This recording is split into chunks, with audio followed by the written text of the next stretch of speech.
ETF index mutual funds నేర్చుకుని stock మార్కెట్లో రాణించాలనుకుంటున్నారా? వెంటనే ఈ నెంబర్కి కాల్ చేయండి.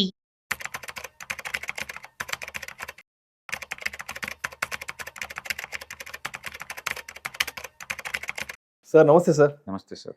సుందరరావు గారు, ఇప్పుడు గోల్డ్కి సంబంధించి మనందరికీ బాగా తెలిసింది 22 క్యారెట్స్, 24 క్యారెట్స్. 22 క్యారెట్స్ అంటే మనం ఒంటి మీద ధరించే ఆభరణాలు, 24 క్యారెట్స్ అంటే గోల్డ్ బిస్కెట్లు, గోల్డ్ బార్లు.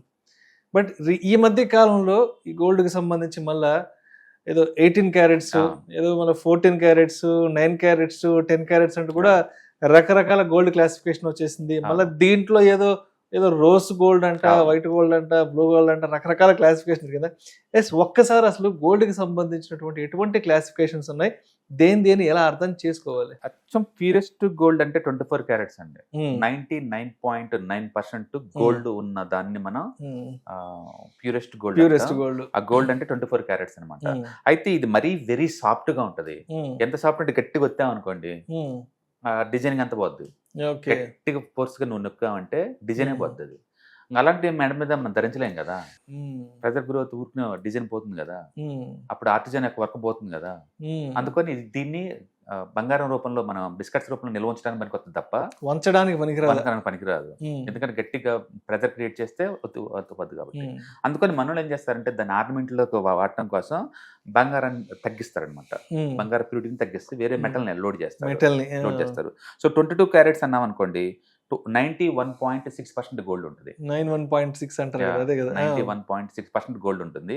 రెస్ట్ ఆఫ్ థింగ్స్ ఏంటంటే వేరే మెటల్స్, కాపర్ కావచ్చు, పెడలియం కావచ్చు, లేకపోతే మన సిల్వర్ కావచ్చు, వీటిని యాడ్ చేస్తారు ఆ స్ట్రెంత్ కోసం. ఓకే, ఇప్పుడు ఇది సాఫ్ట్ అయిపోద్ది, వెరీ సాఫ్ట్ నుంచి కొంచెం సాఫ్ట్ అయిపోద్ది ఇది. కాబట్టి నువ్వు ఇంకా డిజైన్ చేసుకోవచ్చు, దారం లాగా థ్రెడ్స్ లాగా ఓపెన్ చేసుకోవచ్చు అన్నమాట నీకు. So 22 carats very popular. 22 carats తర్వాత 18 క్యారెట్స్ అండి. 18 అంటే 75% గోల్డ్ ఉంటుంది. ఓన్లీ 75% గోల్డ్ ఉన్న ఆర్నమెంట్స్ మనం 18 క్యారెట్స్ అంటాం అనమాట. ఇది కొంచెం డోరబుల్. యాక్చువల్గా మెజారిటీ ఆర్నమెంట్స్ అన్ని దీంట్లో తయారు చేస్తారు, 18 క్యారెట్స్ తయారు చేస్తారు. మెజారిటీ హెవీ గోల్డ్ ఉంటాయి, డిజైన్స్ ఉంటాయి చూసావా.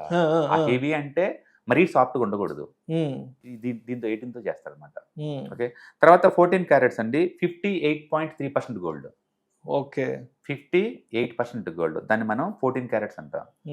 ఇది ఇంకా స్ట్రాంగ్ గా ఉంటది ఇది, ఎందుకంటే ఎక్కువ వేరే మెటల్స్ యాడ్ చేసాం, గట్టి స్ట్రాంగ్ ఉంటుంది అనమాట. 10 క్యారెట్స్ అంటే నథింగ్ బట్ 41% గోల్డ్. 41% గోల్డ్ ఉంటుంది అంటే మిగతా 60 వేరే అదర్ వేరే ఉంటుంది, లోహాలు కలుపుతారు. అవును, అది వెరీ స్ట్రాంగ్. అది వెరీ స్ట్రాంగ్ అనమాట. ఎందుకంటే గోల్డ్ తక్కువ, అదర్ లోహాలు ఎక్కువ ఉన్నాయి కాబట్టి అది స్ట్రాంగ్ గా మంచి ఇనప కడ్డీ లాగా ఉంటాయి. వెరీ స్ట్రాంగ్ గా ఉంటుంది. బట్ గుర్తుపెట్టుకోండి, ఇండియాలో 22, 18 ఇలా పేరు కానీ వేరే కంట్రీలో చాలా మంది 10, 14 చేపించుకుంటారు. ఆ కంట్రీని బట్టి ఉంటుంది అది. బ్లాక్ గోల్డ్ మనం యాక్సెప్ట్ చేస్తాం ఇండియాలో. అసలు బ్లాక్ అంటే వ్యాక్ అంట, గోల్డా అంట. బ్లాక్ అంటే ఇండియాలో పచ్చంగా ఉండాలి గోల్డ్ అంటే. అంటే ఒక్కొక్క కంట్రీలో ఒక్కొక్క దానికి ఇష్టపడతా ఉంటారు అనమాట. అట్లానే కొన్ని కంట్రీలో 18, 10, 14 కి ఇష్టపడతారు. సో 10 క్యారెట్స్ గోల్డ్ అంటే 41% గోల్డ్ మాత్రమే ఉంటుంది, వెరీ స్ట్రాంగ్ గా ఉంటుంది.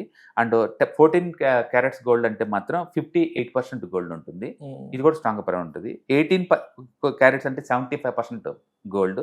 22 అంటే 91.6% గోల్డ్. 24 అంటే అల్టిమేట్ గా 99.9% ప్యూర్ గోల్డ్ అనమాట. ఇవి మనం క్యారెట్స్ పరంగా చెప్పుకుంటే. ఓకే, ఇప్పుడు ఇదే కలర్ వైజ్ చెప్పామనుకోండి, గోల్డ్ మనకి ఇండియాలో అయితే ఎల్లో కలర్ చాలా popular, yellow colour. But abroad లో చాలా వాటిలో black, yellow, rose colour and silver colour, ఇవి చాలా పాపులర్, ఈ 4 కలర్స్ అనమాట. ఈ కలర్స్ ఎలా వస్తాయంటే ఈ గోల్డ్ లో కనుక ఎక్స్ట్రా యాడ్ చేస్తారు కదా 18 క్యారెట్స్ అంటే ఇవన్నీ.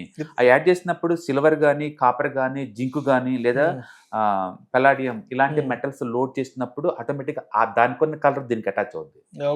దానివల్ల గోల్డ్ కి ఆ కలర్ వస్తుంది అనమాట. ఓకే, అండ్ ఎల్లో కలర్ వచ్చింది అనుకోండి, ఆ ఎల్లో కలర్ 22 క్యారెట్స్ గోల్డ్ అనుకోండి, దాంట్లో 5% సిల్వర్, 2% కాపర్, 1% జింక్ కలుపుతారు, అందుకే నీకు ఎల్లో వస్తుంది. ఇది 22 క్యారెట్స్.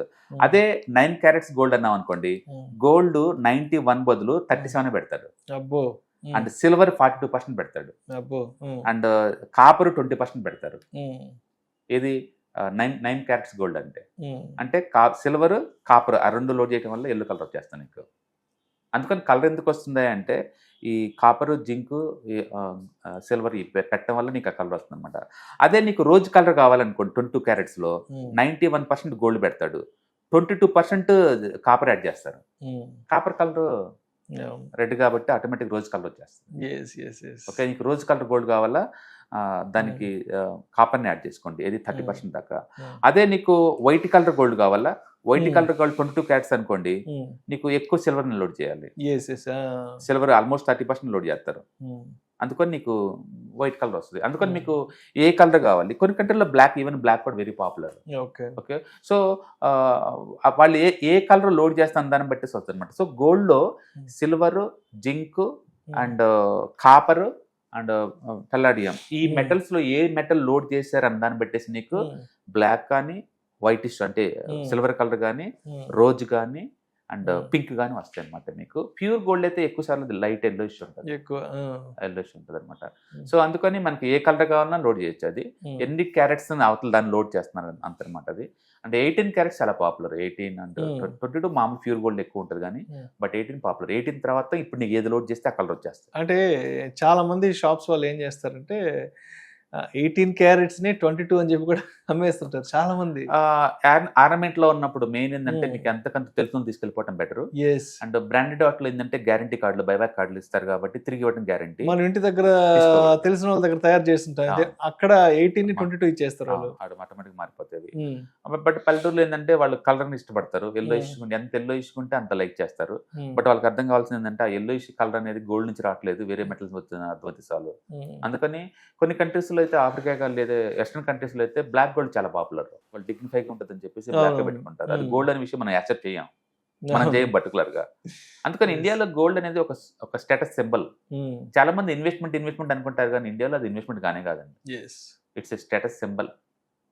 ఓకే, అది ఒక స్త్రీధనం లాగా ఇచ్చే ఒక వస్తువు అనమాట, అంతే. ఎందుకంటే ఇన్వెస్ట్మెంట్ అని చెప్తే నీకు క్యాష్ ఫ్లో ఉండాలి, ఎంతకంత నాకు వస్తూ ఉండాలి అప్పుడప్పుడు. ఈ గోల్డ్ అలాంటివి ఏం రావు కదా, నువ్వు అమ్మవు కదా, ఎప్పుడు అమ్ముదాం అనుకుంటే ఎప్పటికి అమ్మలేదు జీవితంలో. అందుకని బెటర్ ఏంటంటే క్యాష్ ఫ్లో అసెట్స్ క్రియేట్ చేయడం చాలా ఇంపార్టెంట్. అందుకని బెస్ట్ ఏంటంటే మీరు ఇప్పుడు గోల్డ్ కొందాం అనుకుంటే ఈ క్యారెట్స్ తో సంబంధం లేదు, ఈ కలర్ తో సంబంధం లేదు, అండ్ ఎప్పుడు కావాలంటే అప్పుడు కొనేలాగా, ఎప్పుడు కావాలంటే అప్పుడు అమ్మేలాగా ఉన్న ఈటీఎఫ్స్ బాగుంటాయి. కాబట్టి ఎంత చక్కగా ఒక ట్రేడింగ్ అకౌంట్ ఓపెన్ చేసుకోండి, ఈటీఎఫ్స్ కొనుక్కోండి. పర్టికులర్ కూడా గోల్డ్ పడింది అన్నప్పుడు, పెరిగింది అన్నప్పుడల్లా సెల్ బటన్ నొక్కండి, చాలా ఈజీ. అదే గోల్డ్ కొన్నట్టు ఉంటుంది, ఎప్పటికి ఎంతకాలం ఉంచుకోవచ్చు, పెరిగినప్పుడే అమ్మేసుకోవచ్చు, మీ కంట్రోల్లో ఉంటుంది కదా. బట్ సెకండ్ క్వశ్చన్ ఏంటంటే అసలు గోల్డ్ ఎందుకు పెడదాం అనుకుంటున్నావు, సింగిల్ అసెట్లు ఎందుకు పెడదాం అనుకుంటున్నావు. మల్టీ అసెట్లో అయితే కంఫర్ట్ ఉంటుంది కదా, ఏదో ఒక పడితే ఏదో ఒకటి పెరుగుతుంటుంది కాబట్టి. సింగిల్ అసెట్ అనుకోండి, అది ఈక్విటీ కావచ్చు, గోల్డ్ కావచ్చు, టూ మచ్కి పడితే టూ మచ్ పెరుగుతాయి కదా. అందుకో రిస్క్ ఎంత టాలరేట్ చేస్తారని దాన్ని బట్టి కూడా మీరు డిజైన్ చేసుకోవచ్చు. నాకు రిస్క్ వద్దు అనుకుంటే better to go for multi assets. నాకు రిస్క్ తీసుకుంటారు, రివార్డ్ ఎక్కువ కావాలనుకుంటే సింగిల్ అసెట్ జోలుకోండి, అది ఈక్విటీ కావచ్చు, రియల్ ఎస్టేట్ కావచ్చు, గోల్డ్ కావచ్చు. Thank you sir, thank you so much. Hi, నేను మీ సుందర రామిరెడ్డి. ఈ వాలటిలిటీ మార్కెట్లో మనీ ఎలా మేక్ చేయాలని ఆలోచిస్తున్నారా? అంటే స్టాక్ మార్కెట్ బాగా బ్లీడ్ అవుతున్న ఈ టైంలో పోర్ట్ఫోలియోస్ అన్ని కూడా బ్లీడ్ అవుతున్నాయా? అండ్ ఈ వాలటిలిటీని ఎలా హ్యాండిల్ చేయాలి, లాంగ్ టర్మ్లో మంచి పోర్ట్ఫోలియో ఎలా బిల్డప్ చేయాలో ఆలోచిస్తున్నారా? అలాంటి వాళ్ళ కోసమే ఈ వెబినార్. రాబోయే ETFs, index funds and mutual funds వెబినార్లో పార్టిసిపేట్ చేయండి. మీ నాలెడ్జ్ పెంచుకొని రిస్క్ని మినిమైజ్ చేసుకోండి. స్టాక్ మార్కెట్లో ఉన్న ఇలాంటి వాలటిలిటీని ఎలా హ్యాండిల్ చేయాలో తెలుసుకోండి. Thank you.